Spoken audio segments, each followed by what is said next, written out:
अस्सलाम वालेकुम। 85 part B start हो गया है जी। क्वेश्चन नंबर 8 आपको होमवर्क में दिया था। ये थोड़ा टेक्निकल साबित हुआ कि नहीं? ये भी नहीं हुआ। मैंने इसके बाद अब कोई सवाल नहीं कराना, 9वां 10वां कर लेना, कोई सवाल हो तो मुझसे पूछ लेना। हद हो गई यार, ये तो मुश्किल होना चाहिए था सवाल। रिक्वायरमेंट है consolidated statement of financial position बनानी है। ठीक है जी, बैलेंस शीट का सवाल है। ज़्यादा सवाल बैलेंस शीट के हैं।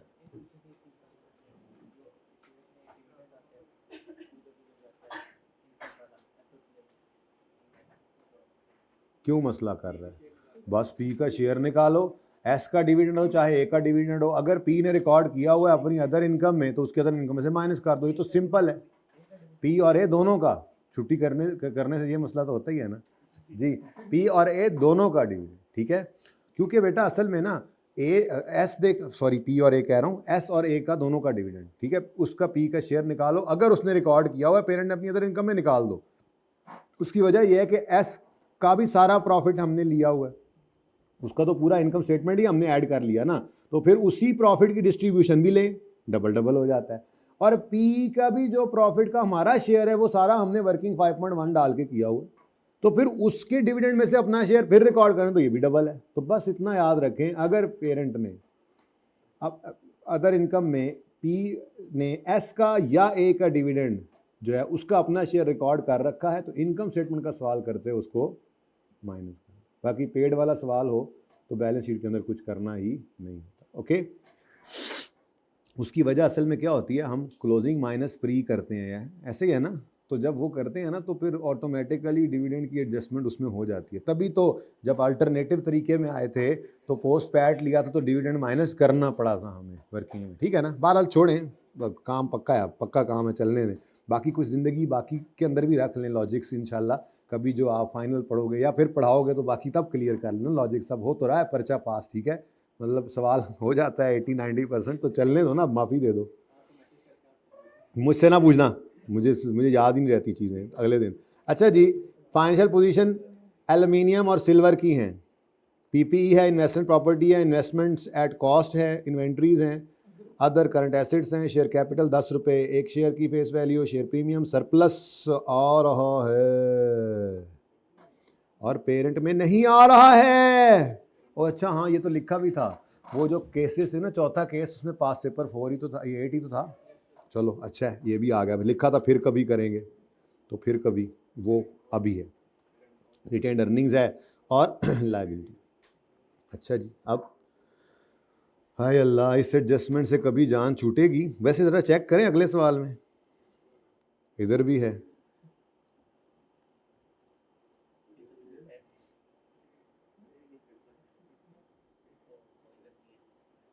ये सवाल ही दूसरा है, ये थेरी टाइप है, यानी कितने भी जान नहीं छुट्टी है इस तो। अच्छा यार, अब ये सवाल आपने करने हैं, मैंने नहीं करवाने, ठीक है। कोई क्वेश्चन होगा तो डिस्कस कर लेंगे। अब मेरा दिल ये है कि आज में तो पता नहीं इतना टाइम मिले ना मिले, आज और कल में थेरी और MCQs करके इसको लपेट के साइड पे रख लें, ठीक है। वैसे कल जुमेरात है, बिलीदी बरात है। अच्छा, तो कल जो जुमेरात है तो अगर कल हम एक एक्स्ट्रा क्लास फुल फ्लैज वाली कर लें, ना जुमे को करेंगे ना हफ्ते को करेंगे, ना जुमे को करेंगे ना हफ्ते को करेंगे। जुमे को FAR 1 ने करना है और हफ्ते को मैंने नहीं करनी क्लास एक्स्ट्रा, ठीक है। चले मशवरा कर लेते हैं, ये वाली तो इतना टाइम तो होना ही है, ठीक है। प्रॉपर क्लास नहीं करते फिर आप लोगों का, तो कोई बात नहीं, हमारे पास करने को बहुत है। क्योंकि कल नॉर्मल क्लास के अंदर मैंने जो 10:37 का कर लेना है तो बस शाम में प्रैक्टिस शुरू कर देंगे, उसी की शुरू कर देंगे। कुछ ये बचा खुचा और कुछ चलता रहेगा इंशाल्लाह, ठीक है। कोई नहीं, ना करें एक्स्ट्रा क्लास। मैंने तो सोचा था कर लेते, अगर फिर अगले हफ्ते में कोई, अगले हफ्ते तुम लोगों की तो PPE ख़त्म नहीं हो जानी थी यार इस हफ्ते। ये पिछले हफ्ते भी तुमने यही कहा था इस हफ्ते ख़त्म हो। चलो फिर नेक्स्ट वीक में कोई मुझे 1 या 2 फुल फ्लैज क्लासेस देनी है। फुल फ्लैज का मतलब होगा अल्लाह करेगा असर भी 4 तक चली जाएगी। अभी इस मस्जिद में नहीं हुई 4 बजे, हो गई है, बेहतरीन हो गया। फिर इंशाल्लाह 2 से 4 मतलब हम रख लेंगे ना, तो 5-7 मिनट पहले छोड़ के। तो अगले वीक में फिर 2 क्लासेस मुझे आपने फुल फ्लैज देनी है। बाकी फिर इसको मैं और थोड़ा सा स्क्वीज़ करके 45 मिनट्स पे ले आऊँगा इंशाल्लाह, लेकिन अगले हफ्ते से। अब इस हफ्ते 1-1 घंटा पढ़ो। Consolidated statement of financial position बनानी थी हमने। अच्छा जी, on 1 January 2022 AL acquired 70% shares of SL, तो इसको पेरेंट कर लूँ, ये तो SL, चलो इसको भी S लिख लेता हूँ। इशुएंस, अच्छा, for following issuance of 20 million, issuance of 20 million shares है, लेकिन ओ हो आफ्टर 1 month ऑफ एक्विजिशन, जालिम, the market price of shares on date of acquisition was इतना, ये हमारे relevant. However market price increase to इतने when shares were issued, issuance of shares has been recorded in AL's books. ओ has been recorded तक तो सही था। यार ये क्या कर दिया, ये कसर बाकी थी, ये दिन देखना बाकी थे। अच्छा भला चले आ रहे थे हम पिछले 7 सवालों में, जो होना था वही करवा रहा था। कोई बात नहीं, ओरिजिनल आता हो तो रेक्टिफिकेशन करना कोई मसला नहीं है। अब क्वेश्चन ये है, इन्वेस्टमेंट्स एज पर क्वेश्चन भी गिवन है। ओए होए, चलो कोई नहीं, अल्लाह खैर करसी, कोई नहीं, अल्लाह चंगियाँ करसी। आप आएँ ज़रा, तशरीफ़ लाएँ ज़रा, पहले मुझे बताएं ज़रा, वर्किंग 1 है वो जिसके अंदर हमने इन्वेस्टमेंट इन एस को लेके आना है, ठीक है। तो ये मैं इसलिए ओपन कर लेता हूँ यहाँ पे कि आपको ज़रा वो नक्शा आपका कायम दायम रहे, ठीक है। ये इन्वेस्टमेंट की फ़िगर निकालनी है हमने, ठीक है। अब वर्किंग 1.1 आपकी मशहूर ज़माना वर्किंग अब तो बन गई है ये भी, इसमें हमने बस इन्वेस्टमेंट्स लेनी है आज, इन्वेस्टमेंट्स में से मतलब की चीज़ें निकालते जाएंगे, ठीक है। अब एज पर क्वेश्चन 1000 है, चलो यार, 1 जनवरी 2022 को कह रहा है वो कि हमने ख़रीदा है सब्सिडरी को, और 31 दिसंबर 22 हमारा ईयर एंड है। तो चलो एक मेहरबानी की, इसने साल के पहले दिन एक्वायर किया, ठीक है। साल के पहले दिन जब इसने एक्वायर किया तो इस दिन कोई कितनी को एडजस्टमेंट थी यार इसमें, 4-5 लाइनें, 6 लाइनें, 10 लाइनें छोड़ दें इसके लिए, कितनी को थी? काफ़ी सारी लाइनें छोड़नी पड़ेंगी मुझे लग रहा है। तो चलो यहाँ से करते हैं जी। 1 जनवरी 2022 पर होना चाहिए था क्या, बताइए, मेरी मुट्ठी में बंद है क्या? नहीं, होना चाहिए था क्या मैंने बोला है जी। Investment debit, purchase consideration payable credit, 25 रुपये के हिसाब से, और फिर 1 महीने बाद उन्होंने इशू होना था तो 25 के हिसाब से इशू होना था। अब ये दोनों काम मुझे करने हैं, क्योंकि 1 जनवरी 22 भी लंघ गया है, 1 फरवरी 22 भी पिंडी वाले भाई लंघ गया है, और हम इस वक्त मोबाइल को देख रहे हैं 31 दिसंबर 22 पे खड़े होकर। अच्छा, मैंने कहा शायद कोशिश कर रहे हो देखने की। अब 1 जनवरी 22 को होना चाहिए था इन्वेस्टमेंट डेबिट, कितने शेयर्स? 20 मिलियन, चलो ये शुक्र है इसने शेयर सही दे दिए थे, सही सलामत दे दिए थे, 20 मिलियन शेयर्स। अच्छा, वैसे परसेंटेज भी दी है? नहीं। अच्छा, तो बेटा ये तो 20 मिलियन शेयर्स अपने इशू कर रहा है, ओके, काम ही कर दिया उसने सारा। पी के कितने शेयर एक्वायर किए, ए के कितने इशू किए, उन्होंने कहा यार ए के पकड़ो यार, ये अगली बात करवाओ, ये बच्चों वाले काम अब मैं तुमसे करवाता, कर लेते हो तुम, आगे आओ ज़रा। ने कहा अच्छा नाराज़ क्यों होते हो, 20 मिलियन शेयर्स हैं इंटू 25 रुपये, ये तो होना चाहिए था। क्या आता है जी आंसर? 500 और परचेज कंसीडरेशन पेएबल क्रेडिट 500, और उसके बाद 1 फरवरी को, 1 महीने बाद उसने कहा है ना कि ये इशू हुए थे, ऐसे ही है। ये देखो, issuance of 20 million shares after 1 month of acquisition, तो 1 महीने का फर्क भी हमने एक्विजिशन डेट के अलावा वाली फेयर वैल्यू नहीं लेनी, ये तो हमने सीखा हुआ था, वो गड़बड़ कर गया। कोई बात नहीं, अपना काम तो पूरा करें। हमने इस 27 को इग्नोर करके रखा, और हमने 1 फरवरी को परचेज कंसीडरेशन पेएबल उसी अमाउंट से ही डेबिट होती है ना, इसको डेबिट किया 500 से, शेयर कैपिटल 20 मिलियन शेयर्स हैं इनटू ₹10, वो उसने फेस वैल्यू दी हुई थी 200, और बाकी 300 शेयर प्रीमियम, ठीक है। बैलेंसिंग निकाल लिया करो, ऐसा बैलेंस जिसके सिंग हो, बैलेंसिंग, ये तो होना चाहिए था। अब डन बाय अकाउंटेंट क्या है? Done by accountant wrong, Bhaijaan उसने कहा छड्डो यार, दो दो एंट्रियां कौन करे एक ही करो। उसने एंट्री पास की, investment debit, share capital credit, share premium credit. 20 million shares ही हैं, लेकिन उसने इश्यू प्राइस जो है वो 27 ले ली। नहीं, ये गलत कर गया ना, इधर तो 10 ही आना है और बाकी का 17 रुपये। ये कैसी लगी थी एडजस्टमेंट? अच्छा, ऐसे आपने सोच भी लिया था और कर भी लिया था? किसने ये सवाल अटेम्प्ट किया है? जो बैठे हुए हैं थोड़े बहुत, उनमें से हाथ खड़ा करें। हल्का फुल्का नहीं अटेम्प्ट करना, अभी ये ना सारा सवाल किया करना है, ठीक है? ये खास तौर पे जो पढ़ने वाले मेरे बच्चे हैं ना, ये इनकी नीयत जब से ख़राब होना शुरू हुई है ना, तो ये इसीलिए तो मैं रोज़ाना बुलाने लग गया हूँ। मैं आप ही पढ़ाऊँगा, मुझे पता था कि ये नहीं करेंगे। ये बड़ा इंपॉर्टेंट सवाल था। अच्छा, किस किसने अटैम्प्ट किया दोबारा बताएं ज़रा, किस किसने अटैम्प्ट किया? हो गया था? कसमें?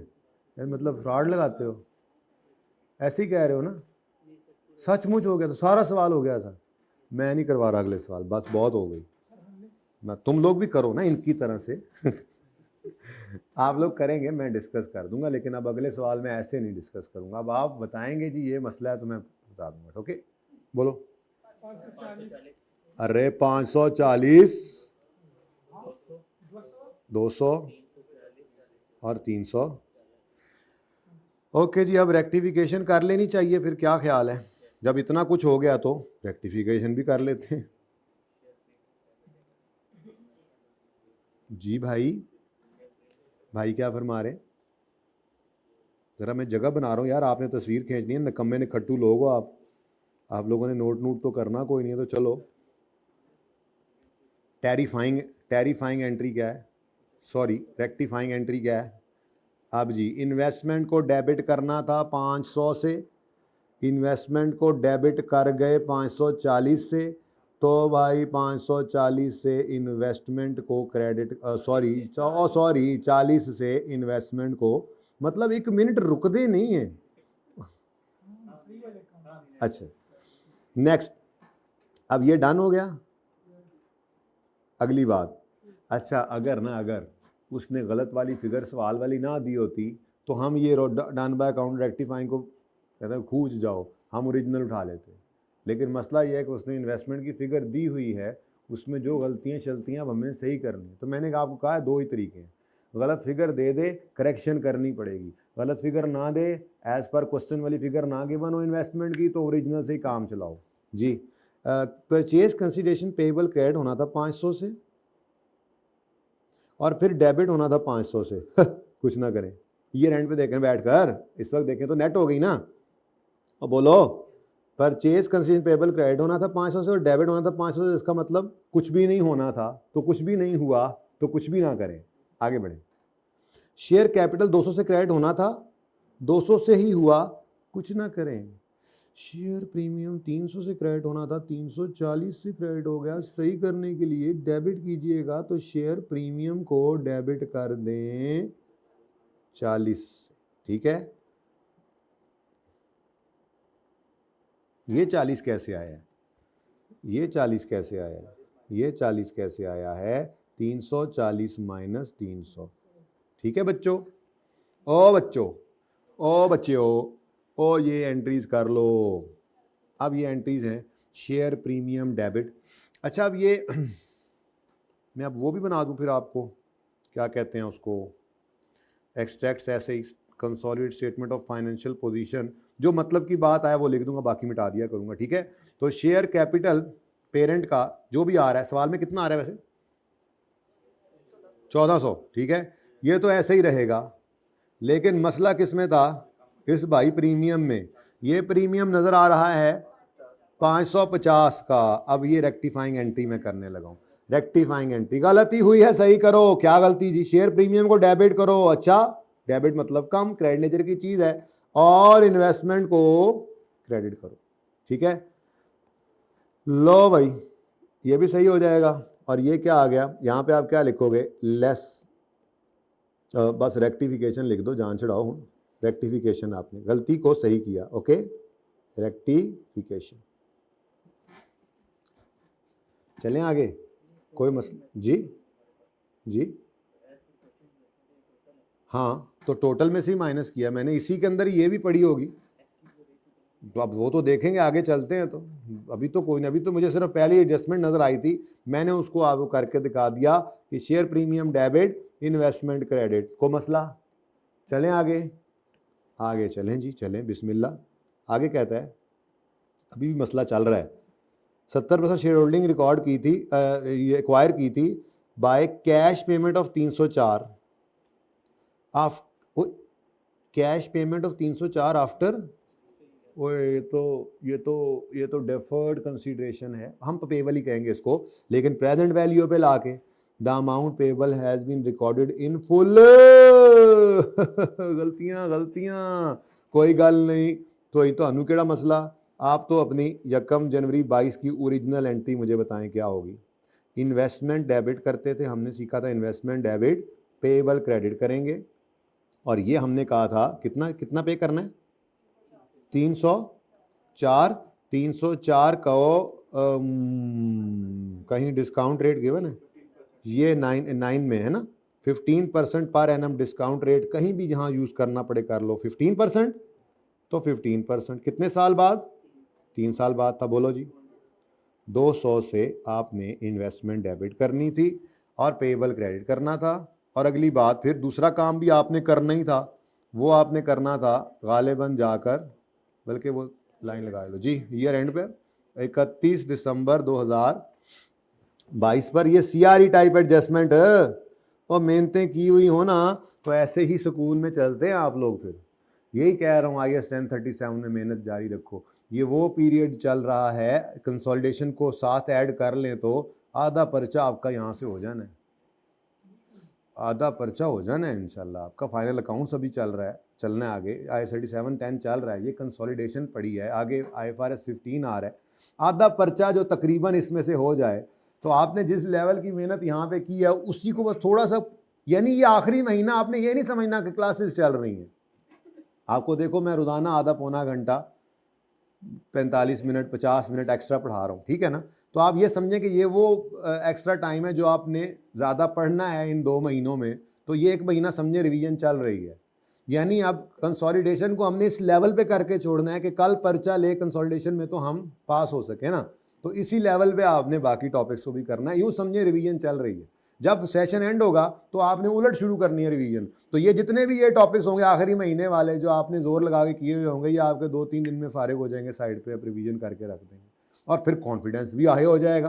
तो उसके बाद आप पुराने की तरफ चलते जाएंगे। IFRS 16 करते हुए शायद आपको ज़्यादा टाइम वैसे लग जाए, लेकिन वहाँ पहुँचते पहुँचते उलट चलेंगे ना, टेम्पो बना होगा तो वो भी जल्दी हो जाएगा, ठीक है। तो समझ लो प्रेप लीव स्टार्ट है, अभी फ़ायदा हो रहा है ना कंसोलिडेशन में। यही आपने थोड़ी सी हिम्मत करनी है, थोड़ी सी कोशिश करनी है। IAS 3710 के अंदर थोड़ा घर पे लिख के आते रहना है, मैं ऐसे ही शाम को आपको डिस्कस करके भेजता रहा करूँगा, ठीक है। सवालों को पहले मैं डिस्कस करने लग जाऊँगा, आपको सिर्फ लिखने की प्रैक्टिस करवानी है, वो तो कर लोगे ना इंशाल्लाह। चलिए देखता हूँ जी। तो इंटरेस्ट एक्सपेंस डेबिट और इंटरेस्ट एक्सपेंस डेबिट और पेबल को ही ग्रो कराया था, पेबल क्रेडिट, ठीक है जी। अब ये हमने कहा था कि इस 200 को 12% से बढ़ा लो, 15 सॉरी ऊपर 15 था जी, 30 से। अब ये कहाँ पे फेंकेंगे हम, CRE में, ठीक है। तो यूँ कर लेता हूँ मैं, बल्कि CRE डेबिट,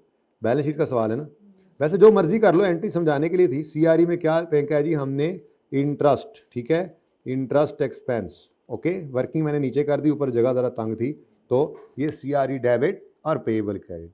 ओ भाई ये तो होना चाहिए था ना, वो भाई साहब है ना, क्या कह रहा है, एक्स्ट्रा क्लासेस लेता तो ये पता लगता ना उसको, ठीक है। ये जो रोज़ाना पढ़ाया जाता था ये तो उसी में सिखाया जा रहा था कि 304 पे रिकॉर्ड कर गया। कोई बात, आपने जो एक्स्ट्रा पढ़ा हुआ है आप सही कर दो, तो सही कर। उसने क्या कर दिया जी, इन्वेस्टमेंट डेबिट पेबल क्रेडिट पूरे 304 से, ठीक है जी। अब कोई नहीं, करेक्शन कर लेते हैं, हम हैं करेक्शन के लिए तो हैं, हम दुनिया में आए हुए लोगों की गलतियां सही करने के लिए, है ना। अच्छा जी, लोगों की गलतियां निकालने के लिए, अल्लाह माफ़ करे, कुछ लोग तो आए होते हैं मकसद समझते हैं लोगों की गलतियां निकालना, और गलतियां देखने के लिए अपनी काफ़ी देखा करें अपनी। इन्वेस्टमेंट 200 से डेबिट होना था, 200 से डेबिट होना था, 304 से डेबिट हो गया। तो सही करने के लिए इन्वेस्टमेंट को क्रेडिट करो। कितने से जी? 304 माइनस जी, पेबल क्रेडिट होना था तो पेबल को डेबिट करो, इसी तरह से 104। उसके बाद जो इंटरेस्ट की एंट्री होनी थी वो नहीं हुई तो वो खुद ही कर लें, CRE डेबिट और पेएबल क्रेडिट 30 से। ठीक है बच्चों, अब बोलो ये होना था नहीं हुआ तो कर लेना। तो ओरिजिनल और रॉन्ग में सब काट दो तो रेक्टिफाइंग एंट्री फाइनल है बस, क्या नहीं? अब बोलो तो ये, और सौ गए हो की हो गया जे? हैं सदमे में आ गए हो? सोच रहे हो ये सवाल तो करने वाला था, पिछले 7 तो करते रहे, जो करने वाला था वो किया ही नहीं, है ना? यही सोच रहे हो ना? यही सोच रहे हो ना आप लोग? जिन दोनों ने किया देखो उनका कितना इस वक्त कॉन्फिडेंस माशाल्लाह स्काई हाई है। अल्लाह उनको नजरे बस से चाहे ताड़ी नजर ना लग जान। अच्छा जी, अब असल में थोड़ा सा इसको ऊपर कर दें। अब पेबल, वो कह रहा है कि पेबल रिकॉर्ड हो गया है, तो पेबल में उसने अलग से लाइबिलिटीज़ कोई करंट नॉन करंट तो रखी नहीं है, वरना ये शायद नॉन करंट में होती। 3 साल बाद एक लाइबिलिटी ख़त्म होनी है ना, तो अच्छा है लाइबिलिटीज़ पड़ी हैं। तो लाइबिलिटीज़ में यहाँ पे CRE NCI वगैरह आ रहा होता है ना, और नीचे पेबल आता है, ऐसे ही है। अब ये जो पेबल है, ये पेबल P+S, इसमें पेरेंट के अकाउंटेंट ने जो भी पेबल था कुछ सही रिकॉर्ड नहीं किया, वो गलत किया हुआ है। लेकिन मैं ये गलत सही तो सब निकाल के यहाँ पे ला चुका हूँ ना, अब तो मैंने ये एडजस्टमेंट पोस्ट करनी है। तो पेबल डेबिट, पेबल कम करेंगे कितने से? 104 से। फिर इन्वेस्टमेंट क्रेडिट कितने से? 100, ठीक है। उसके बाद CRE लबो कितने है ही नहीं, ओपन करो, एंट्री उखानी है, तुहानू एंट्री उखानी है। CRE ओ CRE एडा तो CRE जी, इतनी तुम ग्रुप रिटेन अर्निंग्स, वैसे ग्रुप ही हो तुम माशाल्लाह। अच्छा हम एक ग्रुप तो है ना जी। CRE डेबिट ये भी नहीं हुआ, गलतियां सही कर रहा हूँ। और पेबल क्रेडिट मतलब बढ़ गया, ठीक है, और सही है। उसके अलावा कोई एडजस्टमेंट अगर पेबल में ना हो तो बस यही आंसर बन जाएगा, और अगर है तो यहाँ पे लिख लो आप अपने लिए, what is this is interest. भांडे ना डेगो, लेस ऐनक डिग गई है, घड़ी की ऐनक डिग गई है, ठीक है, सही है। इस पे भी हमने रेक्टिफिकेशन लिख दिया, ठीक है बच्चों। अब मेरे ख्याल में गलतियां सही हो चुकी हैं। मोअज़्ज़ज़ ख़वातीनो हज़रात तवज्जो फरमाएं, बाकी बच गया है 856। अब ये इन्वेस्टमेंट जो है ना गलतियों से पाक है, लेकिन अभी भी मुझे ये नहीं पता कि इसमें एस की कौन सी है, और पता नहीं ये तो भी है ही नहीं, इस वाले तो ये है ही नहीं, अभी ऐसी है लेकिन पता नहीं कितनी एस की हैं, अभी भी पता नहीं लगा। अब थोड़ी सी तवज्जो आपकी चाहिए। मुझे बताओ, आपके ख्याल में अगर हम ओरिजिनल को चाती मारें तो हमें पता लग सकता है कि एस को कैसे ख़रीदा था? देखो ना अगले पॉइंट में तो कह रहा है एक्विजिशन पे मसले मसाइल हैं, सही कर लेंगे। फिर cost model, fair value model, हाँ जी देखने आए हैं यही। फिर आपस की सेल है, फिर फिर एसोसिएट भी आ गया है, फिर कुछ नेट प्रॉफिट उसका है, फिर एक मशीन बेची है, फिर फेयर वैल्यू लॉस है, फिर सवाल ख़त्म है। तो इसका मतलब इन्वेस्टमेंट इन एस के बारे में जो परचेज कंसीडरेशन कैलकुलेट करने की कहानी थी वो तो ख़त्म हो गई है, वो पहला पॉइंट ही था। अब हमने गलतियां सही करके 856 निकाल लिया है ना। मुझे बताओ वैसे एस के अंदर इन्वेस्टमेंट अगर सही वाली होती तो कितनी होती? ये देखना ज़रा, ये 500 और ये 200। तो इसका मतलब मैं ये कह सकता हूं कि जब गलतियां सारी सही हो गई तो अब इस 856 के अंदर एस की इन्वेस्टमेंट जो है वो 700 पे पड़ी है।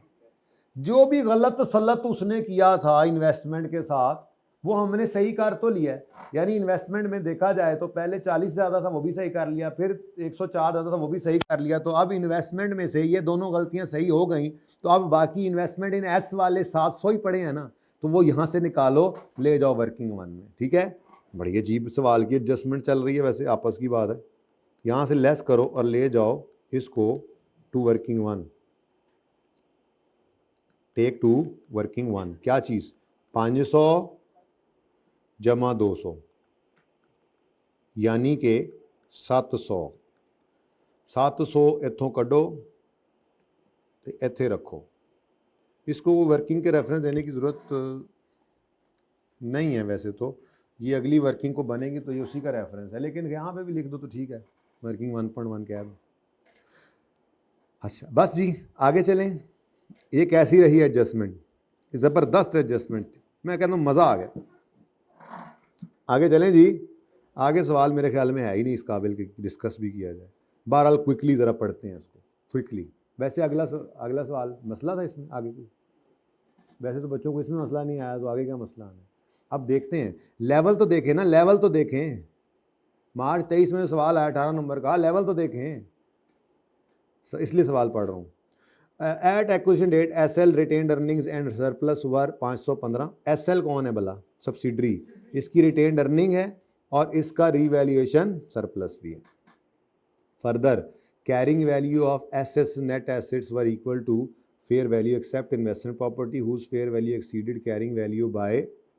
फेयर वैल्यू ज़्यादा है कैरिंग वैल्यू से, तो इसका मतलब ये 160 रुपये का सरप्लस ही था। ठीक है, अच्छा अब ये कोई उसने ऐसी बात तो नहीं की हुई कि ये प्रॉपर्टी जो है ये पी ने एस को या एस ने पी को किराए पे दी हुई है, ऐसी कोई बात है?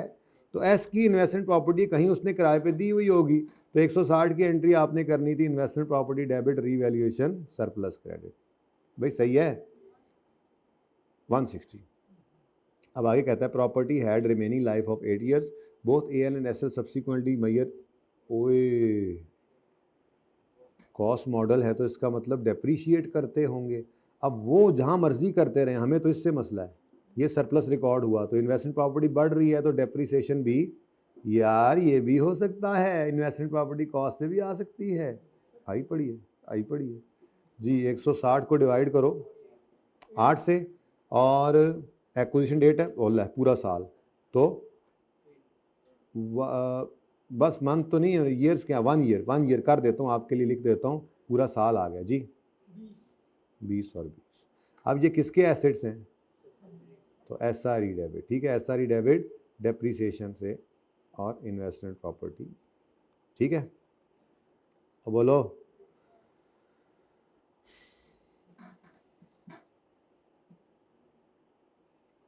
अच्छा अगर एस के एसिड्स का सरप्लस हमें नज़र आ रहा है ऑलरेडी, तो हमने क्या करना होता है? एस के पास सरप्लस पड़ा है तो हम बस क्या करेंगे, इसको यहाँ से निकाल के वर्किंग वन में प्रेजेंट कर देंगे। ये भी याद है आपको कि नहीं याद? नहीं याद तो फिर मुझे वर्किंग वन दिखानी पड़ेगी ना आपको जी। यार्ड आप ज़रा साइड पे होते हैं, यार्ड भैया आप ज़रा इधर चले जाओ। यार्ड मुझे यार यहाँ जगह चाहिए यार थोड़ी सी। यार हमें पता है यार आप पार्ट बी है, आप भी ज़रा थोड़ी सी जगह दे दें हमें। नहीं अच्छा लगता बार बार आपको तंग करना, लेकिन अब क्या करें। अच्छा जी, आपको पता ही है कि SRE के बाद SRS आया करता था, वायरस। तो ये तो तब होता था जब हम, चलो लिख देते हैं, खैर क्लोजिंग भी आ रहा होगा, सारा कुछ ही कर लेते हैं जी। और वर्किंग 3 ऊपर चली गई है।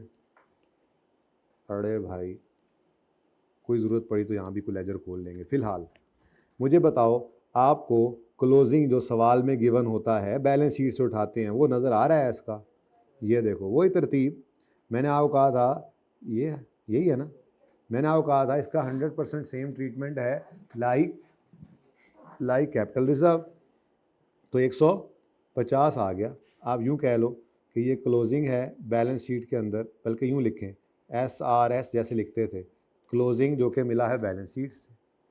अब वो कहता है क्या कहता है, रिटेन्ड अर्निंग्स इतनी हैं और सरप्लस इतना है, ये क्या है परी। तो मैंने कहा था अगर सब्सिडरी का रीवैल्यूएशन मॉडल है तो जस्ट क्या करना है, इस परी को यहाँ से निकालना है क्योंकि ऑलरेडी ये रीवैल्यूड अमाउंट पे हैं। जी बोलो 10, ये यहाँ से शेयर कैपिटल, शेयर प्रीमियम है, शेयर प्रीमियम भी है सवाल में, शेयर प्रीमियम नहीं है तो रिटेन्ड अर्निंग्स और रीवैल्यूएशन सरप्लस 10 है।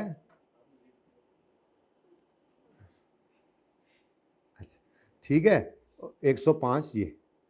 अब जो बाकी बचा है वो बाकी जो है वो बचने नहीं चाहिए, वो बचना नहीं चाहिए। ये तो माना कि आपने एक्विजिशन डेट पर उठाया, कितने गया मेरा बैलेंस शीट, कितने गई है, ये नीचे रह गई है बैलेंस शीट। सीआरई यार आप ना कहीं पे फिट नहीं बैठ रहे हमारे से ना, थोड़ा सा बड़ा तंग हो रहे हैं हम आपकी वजह से। बैलेंस शीट ज़रा इधर आना। ये ऐसे बातें करते होते आप भी सवालों के साथ, मैं ही पागल हूँ। अच्छा जी चले ठीक है, मैं ही पागल बस। और खुश हो गए इस बात से? हाँ, ऐसी बातें मुंह से सर नहीं करते हम, दिल में ये कह लेंगे हैं। अच्छा लो भाई मेरे बच्चों, मुझे पता है यार इतने अच्छे बच्चे हैं। P प्लस S जो भी होगा सवाल में। अब बेसिकली ये अगर रीवैल्यूएशन मॉडल यूज़ ना भी कर रही होती सब्सिडरी तो 105 इधर डेबिट करके हमने इधर क्रेडिट करना ही था, ये IFRS 3 और 10 की बात मान। लेकिन क्यों नक्का एस ऑलरेडी रीवैल्यूएशन मॉडल पर है और 105 का सरप्लस उसने ऑलरेडी रिकॉर्ड किया हुआ है जो इस 150 में शामिल है, तो ये इधर प्लस नहीं होना, बस इसको यहां से डेबिट करके और यहां पे क्रेडिट कर दिया। अब ये एस में ऐड हमने नहीं किया एक्विजिशन डेट पे, क्यों? क्योंकि ऑलरेडी उसने बता दिया था वो रीवैल्यूड ही था। याद आ रहा है? जब दोनों रीवैल्यूएशन मॉडल पे होते थे तो यही करते थे ना, एस के साथ यही करते थे या नहीं करते थे? अच्छा फिर सब्सिक्वेंटली दोनों का रीवैल्यूएशन मॉडल तो ग्रुप का भी रीवैल्यूएशन मॉडल, तो हम कहते थे बकाया जो है कितना है ये 45, ये सीआरई का भी और एनसीआई का भी, ये सीआरएस का भी, और यानी हम इसको क्या करते थे, हम कहते थे भाई बांटो सीआरई और एनसीआई। सीआरई 45 इस 40 सीआरएस यार समझ भी जाएगा। इस 45 का कितने %? 70 और इस 45 का 30%। ये बांट दो, ये बांट के इधर भी भेजो, ये बांट के इधर एक और भाई होता तो उधर भी भेजो। लेकिन ये तो तब होता अगर ग्रुप का, ओ भाई तो देखो बड़ी अहम बात, अगर ग्रुप का ये रीवैल्यूएशन मॉडल ही होता, लेकिन ग्रुप का तो मॉडल कॉस्ट है, कहीं लिखा हुआ दिखा दो यार, मैं तो सवाल पढ़ा नहीं है। एएल कौन है? एएल केड़ा है? Parent. SL P follows cost model with S follows revaluation model. एस तुम चलो निकलो पारे को तुम, क्योंकि अब्बा जी कह रहे हैं कॉस्ट मॉडल लगेगा। तुम कौन होते हो रीवैल्यूएशन मॉडल सब्सिक्वेंट पर लगाने के लिए? तो if SL had adopted cost model SL would not have recorded surplus. मैं उंजी ये कड्डी बैठा जे ਤੁਹਾਡੇ वास्ते 45 क्या है एक्विजिशन डेट के बाद का रीवैल्यूएशन सरप्लस। देखो तो कितने गया ये। अब भाई ये तो तब होता, ये बंटवारा तब होता सीआरएस, फिर तुसी कहना है सीआरएस और एनसीआई में तब होता अगर ग्रुप की पॉलिसी यही होती। लेकिन मैंने आपको याद होगा ये बताया था कि अगर ये वाला मामला चल जाए एस रीवैल्यूएशन मॉडल पे और ग्रुप का कॉस्ट मॉडल है, तो फिर हम एस को कहेंगे चलो रिवर्स करो, वापस आओ कॉस्ट मॉडल पे, और उसकी एंट्री भी सिखाई थी, एसआरएस डेबिट करके पीपीई को वापस क्रेडिट करो। मैं दिखा दूं फिर वो सवाल में करते हैं। पता नहीं कितने गई वो एंट्री, और ये वही। तो ये सवाल हो गया पास सेपरेट, फिर कभी नहीं, अभी किया हमने, कर रिया हमने। ये देखो show pre RS in working one. अगर पेरेंट का कॉस्ट मॉडल है, सब्सिडी का रिवैल्यूएशन मॉडल है, तो ऑलरेडी सरप्लस उनका रिकॉर्ड किया हुआ है, तो बस वो सरप्लस प्री वाला वर्किंग वन में शो करो। और year end balance sheet date पे क्या करो, एक्विजिशन डेट से लेकर कंसोलिडेशन डेट तक का जितना सरप्लस है उसको डेबिट करो, खत्म करो, और पीपीई को वापस लाओ कॉस्ट पे, क्योंकि अब कंसोलिडेशन के अंदर कॉस्ट मॉडल चलेगा। याद आया कुछ? तो ये अभी अभी हो गया, फिर कभी इज नाउ अभी अभी। ठीक है, सही है। चलें अब, तुमने पता नहीं क्या सवाल किया, तुम अब परेशान बैठे हो। सही किया था, मुझे लगा शायद तुम परेशान बैठे हो। मैंने कहा अच्छा फड़या गया ना। अब इसका मतलब इधर देखो बच्चों, मेरे बच्चों इधर देखो, दाल दाल कच्चो 45 छोड़ना ही नहीं है कि बांटना पड़े। ग्रुप की पॉलिसी नहीं है ये सरप्लस सुरप्लस वाला काम। पहले वाला 105 तो मजबूरी है, आईएफआरएस 3 और 10 ने कहा था, वो तो दोनों ही कॉस्ट मॉडल में होते थे तो हम करते थे ये काम। ठीक है, तो ये छोड़ना ही कोई नहीं यहाँ पे। हमने क्या कहना है, हमने कहना भाई ना ये 45 को यहां से कर दो डेबिट, यहां से क्या कर दो, डेबिट, यानी कि खत्म। 45 क्या हो गया, खत्म। और पीपीई को यहां से कर दो, क्योंकि इस एस की क्लोजिंग ये 31 दिसंबर का क्लोजिंग एसेट्स हैं, इसमें 960 है, मतलब ये 43 का गेन इन्होंने इसमें ऐड कर ये फिगर शो की हुई है। बता रही है आपको ये बात, ये वाली फिगर सरप्लस का नजर आना रिवैल्यूएशन मॉडल पे जो है, तो हमने इसको उल्टी कर दो। ठीक है, तो कितने गया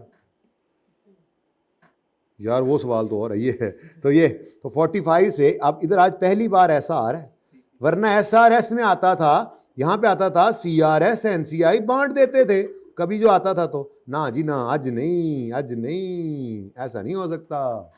ठीक है, तो भाई ये भी एक चीज थी जो पेंडिंग थी, पेंडिंग, ये खत्म हो गया भाई, ये लेजर खत्म हो गया, और ये आपका पीपीई भी सही हो गया। ठीक है, तो ये एक एडजस्टमेंट थी जिसलिए मैंने सवाल कराया।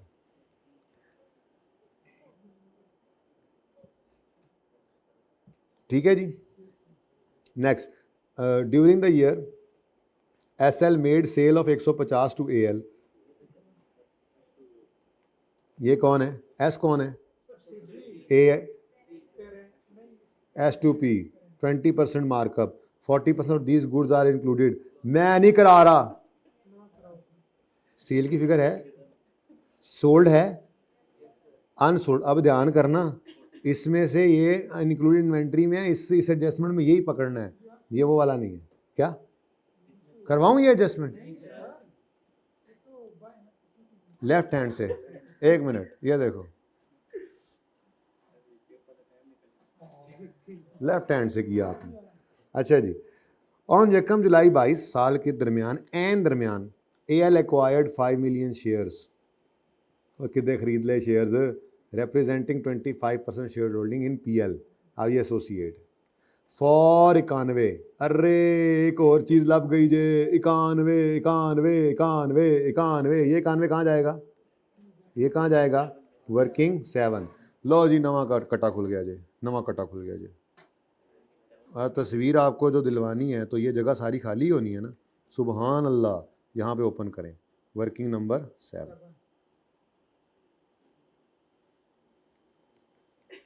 क्योंकि मिनिमम आपकी एफर्ट मुझे इस क्लास में चाहिए होती है, बस आप नोट भी ना करना पड़े, मैं इसलिए इस तरह से 91 है। ये क्या है जी, कोस्ट। अच्छा, अब इतने मैनू को रोला लग रहा जे हाले भी काम मुक्या नहीं, अल्लाह खैर करे, वो भी ठहर जो, अभी बहुत कुछ होगा उधर। इसको मैं ज़रा उठा के इधर ले आऊँ, काम रोले पै गया जे, जगह घट गई जे। ठीक है, लो जी, अच्छा जी, अब जी क्या करें जी, ये तो हो गया 91, इधर से निकल गया उधर चला गया। ठीक है, आगे क्या कहता है, आगे वही routine on acquisition date fair value of PL share वार। हम इसका क्या करें भाई, क्या करें इसका, दफा करो इसको। AL has nominated 1 director out of, अभी ये पढ़ा है, लेकिन उससे पहले ये एसोसिएट है, ये तो और शिद्दत, 20% से ऊपर तो वैसे ही एसोसिएट थे, ये तो और शिद्दत आ गई हमारे इस ताल्लुक में, लेकिन कंट्रोल फिर भी नहीं आ जाता। ठीक है, हाँ अगर ये 19 18 19 होता तो फिर अच्छा फिर जी, ड्यूरिंग द 6 मंथ एंडेड, ये कौन है? एसोसिएट ही है ना? हाँ, associate reported net profit of 52, net profit, AL has recorded its share of dividend, its share of dividend from PL amounting, ये उसने शेयर ही दिया हुआ है, इन्होंने ना फिर परसेंटेज ला देना, पाइन ध्यान करना जरा ध्यान से, सवाल ध्यान देखो, अब मसला उसके काबू से बात बाहर निकल गई है, अब आप लोगों को कैसे तंग कर रहा है, देखो थोड़ी थोड़ी बातें कर, आप उसे काबू ही नहीं आ रहे, आप बिफर चुके हैं इस वक्त कंसल्टेशन में, ठीक है। तो इन्वेस्टमेंट इन एसोसिएट में आपने पोस्ट आरई की बजाय पोस्ट पैट लेना है, कितना पैट है? 54 का 52, अच्छा कितने परसेंट? वो करदा वहाँ क्लोज जाओ, लाल लिखिया सी जी, यहाँ पे आ जाएगा, जो भी होगा आ जाएगा, ठीक है, लिख लो कितना? 13, अच्छा, और डिविडेंड डायरेक्ट 5, क्योंकि उसने कहा हुआ है डिविडेंड का अपना शेयर, ठीक है। और कोई एडजस्टमेंट हो तो वो लिख कर क्लोजिंग निकालना, ना हो तो वैसे ही निकाल लेना। लो जी, मैं तुम दसा एक गल, जगह होगी जी मेरे को, चलो रहने दो यार। अच्छा आगे बढ़ो, इधर देखो, इधर देखो, एक अभी भी काम की चीज़ रहती है जिसके लिए ये सवाल करा रहा हूँ मैं, इधर देखो, ये तो हो गया ना। अच्छा, ड्यूरिंग 6 मंथ ए रिपोर्टेड, ड्यूरिंग 6 मंथ उसने ये 6 महीने का ही प्रॉफिट दिया था, यहाँ पे भी ये फनकारी ध्यान में रखनी थी, हालांकि ड्यूरिंग द ईयर एक्विजिशन थी, लेकिन 52 को आपने 6/12 नहीं किया, क्यों? प्रॉफिट ही उसने 6 महीने का दिया हुआ है, साल का नहीं दिया, ऐसी डिविडेंड ही उसने आपका शेयर दिया हुआ, यानी अब देखो ना, अब देखो मतलब देखो क्या फनकारियाँ, हालांकि अपनी तरफ से उसने आसानी की है लेकिन बच्चे तो मारे गए ना तो आपने नहीं मारे जाना। अच्छा जी, ऑन 1 सितंबर 22 P2A सोल्ड है मशीन, कैरिंग वैल्यू उसकी 60 और फेयर वैल्यू उसकी जितने 8 से 108 की, तो ये तो जनाब माशाल्लाह 148 का गेन है, ये ग्रॉस गेन है, यूजफुल लाइफ से नेट गेन करोगे। P2A है CRE डेबिट, इन्वेस्टमेंट क्रेडिट, यहाँ पे P2A आना है, भूल ना जाना, P2A कर लेना ना, कर लेना, खुद भी कुछ किया करो, लेकिन P शेयर लगाना ना भूलना। कर दूं भाई, P2A है ना, पहले ग्रॉस गेन जुबानी आपने निकाल दिया, फिर डेप्रिसिएशन माइनस करोगे नेट गेन होगा, फिर उसको 25% लगाना है, नेट गेन निकालना है, पी शेयर निकालना है, फिर उसकी एंट्री करनी है CRE debit, investment in associate. क्या यार क्या करी जाते हो आप? Fair value loss of 22 million need to be recorded in respect of else. अब कुछ रिमेनिंग भी है, वो कोई रिमेनिंग है, कितनी है? ऐदी कसर रहती सी 65 क्या है रिमेनिंग इन्वेस्टमेंट्स। अब ये भाईजान पता है कौन सी वाली हैं? ये प्रॉबेबली वो है ना IFRS 9 वाली, ठीक है। अब इनमें वैल्यू लॉस है, फेयर वैल्यू लॉस है, चुप है तो PNL वाला ही ना, FVTPL वाला ही है, ठीक है, कहीं लिखा हुआ है PNL। फेयर वैल्यू लॉस तो वही होता था ना, दूसरा तो फेयर वैल्यू रिजर्व कह देता, या चलो चुप है तो अपनी आसानी रखो। तो इधर से भी अभी कुछ निकलना है 22, ये माइनस करना है, इसकी एंट्री बताओ। Loss, fair value loss debit और investment credit, investment other investment तो ये क्रेडिट हो गई। अब फेयर वैल्यू लॉस को कहाँ डेबिट करूं? हाँ भाई CRE में ही करना है, क्योंकि किसकी इन्वेस्टमेंट है ये इन्वेस्टमेंट एसोसिएट की बुक्स में से उठाई थी, तो उसके अंदर 22 मिलियन का लॉस आ गया, ठीक है। डिस्काउंट रेट हो गया और NCI को प्रोपोर्शनेट शेयर पर रखते हैं, ठीक है। तो इधर देखो जी, ये क्या है? ये फेयर वैल्यू लॉस है, ये माइनस हो गया, और अब जो बकाया बचा है ना वो आपकी फेस पे जाएगी। हाँ आपकी फेस पे है बेटा, ऑन योर फेस नहीं कहते जो वो जी। अदर, यहाँ पे गुडविल की जगह छोड़ देना, इन्वेस्टमेंट अदर इन्वेस्टमेंट्स, अदर, बल्कि नहीं अल्फाज उसने क्या लिखे थे, चलो खैर अदर इन्वेस्टमेंट्स, ये मैं यूँ लिखता हूँ रिमेनिंग इन्वेस्टमेंट्स, तो ये अदर इन्वेस्टमेंट्स, अदर इन्वेस्टमेंट्स, क्योंकि जो इन्वेस्टमेंट्स आपकी सब्सिडरी में थी, मैंने कहा किताबें बंद करो, जो सारे कार्य से तुमने भी कर ली, जा बेवफा जी। अदर इन्वेस्टमेंट्स जो हैं उन पे फेयर वैल्यू लॉस बुक किया, तो बाकी अदर इन्वेस्टमेंट्स जो आपकी अब फेस पर नज़र आएंगी बैलेंस शीट के 43, ठीक है। तो अदर इन्वेस्टमेंट्स माशाल्लाह माशाल्लाह वर्किंग नंबर 1.1 से आंदे जाओ थे वेखते जाओ, हैं जी। अदर इन्वेस्ट वर्किंग 1.1 कितना जी, माशाल्लाह भाई माशाल्लाह, 1000 से चले और 43 पे आ गए, ठीक है। अब इसको मैं मज़ीद बेहतर नहीं कर सकता तस्वीर को, ये बस ऐसे ही है।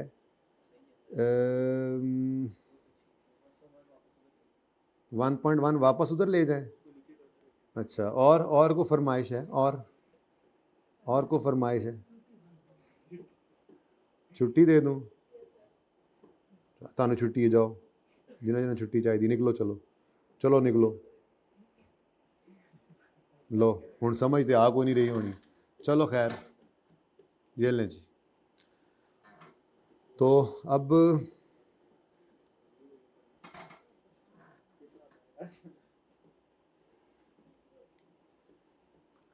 हाँ जी, कैसा रहा ये सवाल, लिखने तो दें। पास पेपर 8 है, पेज नंबर, थोड़े से MCQs कर लें, 55 मिनट तक पढ़ाना है आपको। एक MCQ और आपने एक 2 4 5। अच्छा 3 बजे तक मेरी मीटिंग, 3 बजे शुरू होनी है, 3 बजे तक पढ़ लो।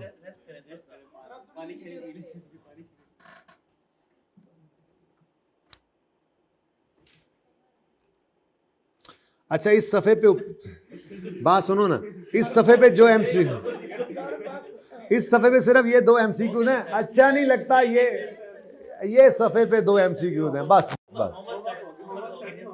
ये तो कर लो। आंसू आ गए मेरे आपकी मोहब्बत देखकर। ओन्स अ प्रॉपर्टी दैट, अच्छा चलो ठीक है यार, आप लोग ना बहुत हडराम होते जा रहे हैं। चलें जी, कल इंशाल्लाह फिर IAS 10 करना है, सारा ख़त्म हो जाना है, और IAS 37 में सिर्फ वारंटी रह गया है, ठीक है। तो उसके बाद फिर मैं आपको परसों से, अब इसको ख़त्म, देखो ना MCQs पे हम आ गए हैं। तो पास पेपर 9 और 10 ये 2 रहते हैं, 11 भी है वैसे तो पास पेपर 9 और 10 अगर दोनों कर लें आज तो, लेकिन फिर IAS 1037 पे बड़ा मसला आएगा, उधर भी आपने लिखना है ना अभी।